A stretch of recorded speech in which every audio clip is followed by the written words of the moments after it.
अध्यक्ष महोदया,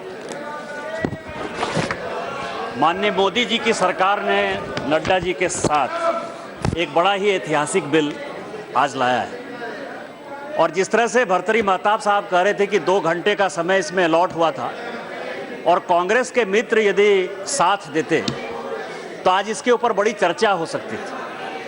लेकिन कांग्रेसियों को जो एक बड़ा डर है स्पीकर महोदया, ये बार बार जो राफेल की बात कर रहे हैं, कांग्रेस का जो हाथ है वो भ्रष्टाचार से इतना सना हुआ है कि वो किसी भी विषय पर चर्चा करने को तैयार नहीं है, जबकि भारतीय जनता पार्टी चर्चा करना चाहती है।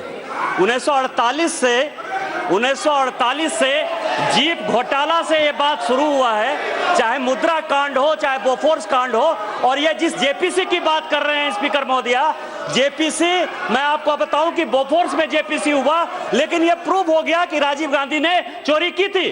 उसी तरह से 2G में सुप्रीम कोर्ट का जजमेंट आ गया कि ये चोर थे, उसमें भी जेपीसी बन गई।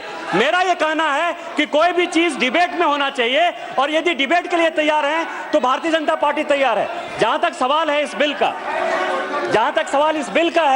इस बिल में स्पीकर महोदया, इस बिल में अभी जो माननीय नड्डा जी ने कहा कि ये जो पूरा देश है, दुनिया है, 2 बिलियन की ये इंडस्ट्री है। सरोगेसी की जो इंडस्ट्री है ये 2 बिलियन की है, और सबसे ज्यादा 80% जो सरोगेट है वो कमर्शियल सरोगेसी हो रहा है। और इसके कारण भारत की नाक जो है बार बार इंटरनेशनल फोरम में वो गिर रही है। इस कारण से ये बिल लेकर माननीय मोदी जी की सरकार, नड्डा जी ने मंत्री रहते हुए जो ये बिल लेकर आए हैं, और इसमें जो उदाहरण दे रहे हैं, जो नड्डा जी ने कहा, नड्डा जी ने 2-3 बातें कही, और मैं काकोली दस्तीदार जी, उनका बड़ा सम्मान करता हूं, माननीय भर्तृहरि महताब जी।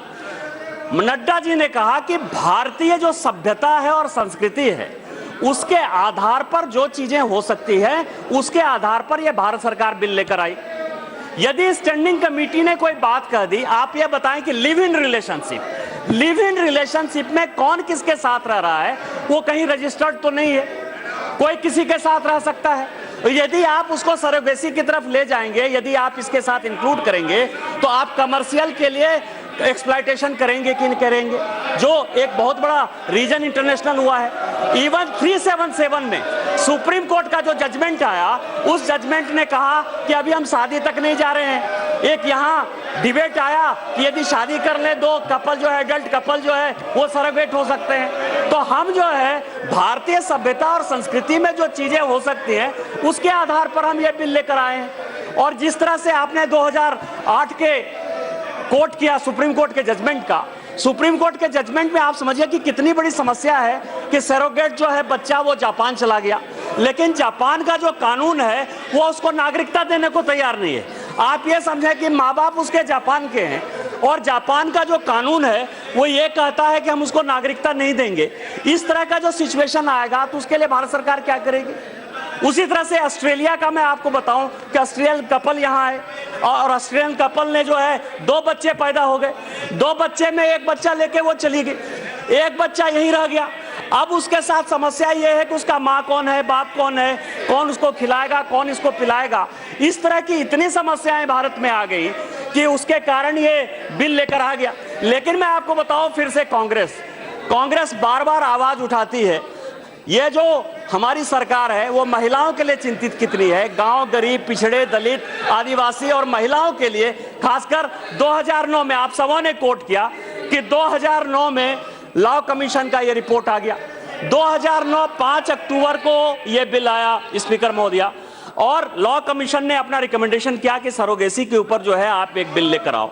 2009 से लेकर 2014 तक कांग्रेस की सरकार रही, उसने किसी प्रकार का जो है रोक नहीं लगाया।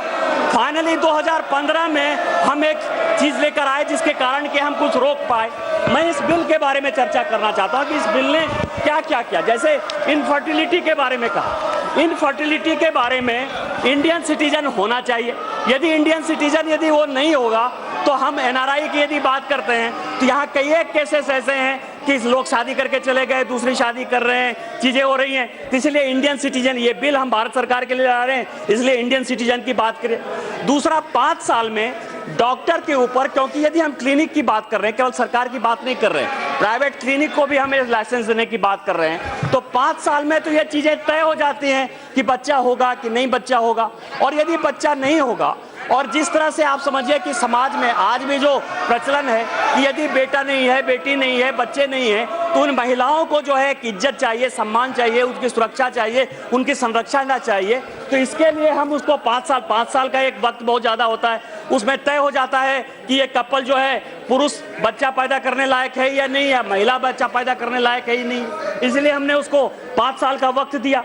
उसके बाद हमने कहा कि उसको कोई ऐसा भी नहीं है कि कई एक लोग होते हैं, जैसे मान लीजिए लड़की हो गई तो उनको लगता है कि हमको लड़का होना चाहिए, और उनको लगता है कि हमसे लड़का नहीं होगा, या मान लीजिए लड़का हो गया तो कई एक लोगों को लगता है कि नहीं उनको लड़की होनी चाहिए। तो इसीलिए जो जिस तरह से काकोली जी ने कहा कि फैशन सरोगेसी नहीं होनी चाहिए, इसके लिए उन्होंने कहा कि उसको कोई बच्चा नहीं होना चाहिए, इसमें जो एक डिफिनेशन उन्होंने डाला। दूसरा एक एज भी डाल दिया, एक एज में मान लीजिए कि सर्टेन एज में, तो पुरुषों के लिए वो एज जो है 26 से 55 साल है, महिलाओं के लिए वो एज 23 से 50 साल है।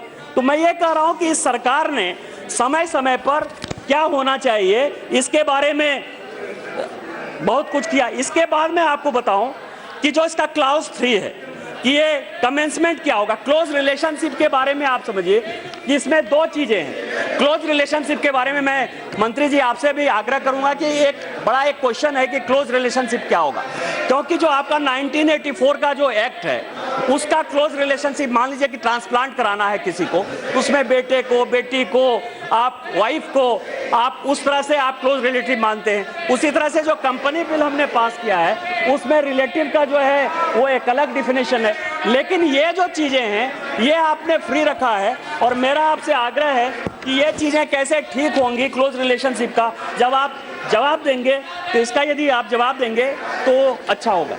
इसके बाद मैं आपको बताऊं कि हमने जो एक बनाया है कि regulation of surrogacy and surrogacy procedure, ये जो क्लॉज 4 है, क्लॉज 4 में हमने आप समझें कि डिस्ट्रिक्ट मेडिकल बोर्ड का गठन किया है। डिस्ट्रिक्ट मेडिकल बोर्ड में मैं आपको बताऊं, डिस्ट्रिक्ट मेडिकल उसमें कौन कौन से डिस्ट्रिक्ट मेडिकल बोर्ड के मेंबर होंगे उसका हमने व्यवस्था किया है। उसके बाद सरोगेसी क्लिनिक कौन होगा इसके लिए हमने व्यवस्था की है। इसके मेंबर राष्ट्रीय स्तर पर कौन होंगे, इसके मेंबर स्टेट स्तर पर क्या होंगे।